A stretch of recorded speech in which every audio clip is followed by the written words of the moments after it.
বাবা আছে, গাঁজা আছে। আপনি ওখানে গাঁজা রাখবেন, আমি দেখলে সমস্যা কোথায়? প্রশাসন আমার কাছে কি, প্রশাসন দেখলো আমার ঘরের ইস্যু নিয়ে আসতে হবে আগে। কেন প্রশাসন আপনাকে চলে? আইন সম্বন্ধে আমি প্রশাসন কি আপনি পকেটে রাখছেন? আমার পকেটে লাগে নাই, তাইলে আপনার পকেটে রাখছেন। হ্যাঁ পকেটে রাখছেন। ঢুকার আগে কবিয়ত দিয়ে ঢুকতে হবে। কেন আপনি এভাবে নেশা করবেন? আপনার ঘর দেখবে না পুলিশ? হ্যাঁ আপনি এখানে ইয়াবা ট্যাবলেট খাবেন? হ্যাঁ পুলিশ কিনে রাখছেন আপনি? পুলিশ কি কিনে রাখছেন আপনি? হ্যাঁ আপনি এখানে পিছন দিয়ে ইয়াবা ট্যাবলেট খাবেন? আমি দেখতে চাইছি, আমি দেখতে পারবো না। হ্যাঁ মাইক কেন লব? হ্যাঁ আপনি ঘরের পিছন দিয়ে ইয়াবা ট্যাবলেট খাবেন? পুলিশ আসলে দৌড়াই যাবেন, পিছনে বড় বলবেন যে আমি নাই, আমি নাই। আপনি তিনটা বাচ্চা, আপনার নেশা করার সময় আছে? হ্যাঁ আপনি নেশা করার সময় আছে? হ্যাঁ আপনি নেশাটির সাথে কি খাবে?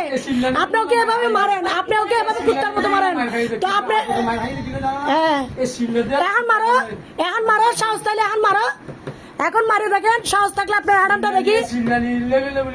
আজকে এখন মারেন না, আপনি মারেন না এখন।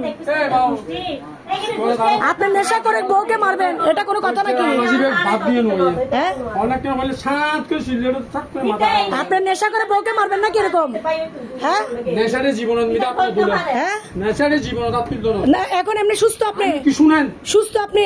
মাগির বলে যদি বলে সারা অর্ডার, হ্যাঁ যদি নেশাটি যদি কেউ হাত তুলে, হ্যাঁ হ্যাঁ আমি তো দেখতেছি আপনি অসুস্থ। আপনি বর কথা বাদ দেন না, আপনি হাইরে হয়তো আমি 15 বছর শুনি নাই। হ্যাঁ আমি বললাম না হ্যাঁ ভাই ভাত খেতে ভাত পান না ভাই, ট্যাবলেট খেতে যান না, আফসোস আফসোস। আবার পুলিশ পকেটে রাখেন আপনারা, আবার বলেন পুলিশ পকেটে রাখেন আপনারা না? হ্যাঁ ইয়াবা খাই খাই পুলিশ পকেটে রাখেন। হ্যাঁ ও মারে মা, পুলিশ আলা হাড্ডির জন্য পাগল? পুলিশের সামনে বলতে পারবেন পুলিশ আলা? হ্যাঁ সামনে হলে আমি বলবো কি বলবেন? পুলিশ হাড্ডির জন্য পাগল? হ্যাঁ আপনাদের মতো নেশাটির সংসার না করা উচিত।